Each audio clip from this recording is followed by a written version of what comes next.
الحمد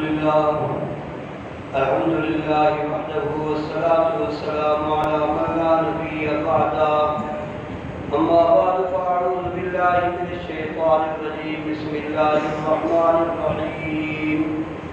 إنما يريد الله ليذهب عنكم الرجس أهل البيت ويطهركم تطهيرا. قال النبي صلى الله عليه وسلم: إن الحسن والحسين سيدا شباب أهل الجنة. وقال ربكم ادعوني أستجب لكم إن الذين يستكبرون عن عبادتي سيدخلون جهنم داخرين.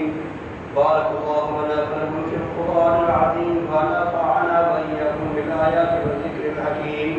أستغفر الله لي ولكم ولسائر المسلمين واستغفروه إنه هو الغفور الرحيم. الحمد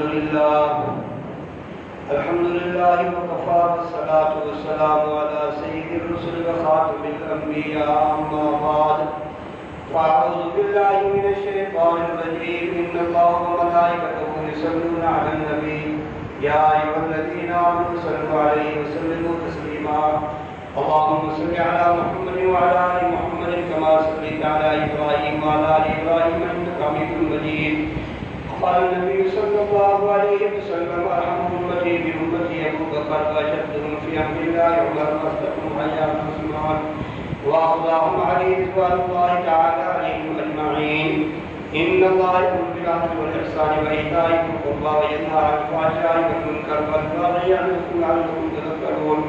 واذكروا الله يذكركم وذكر الله تعالى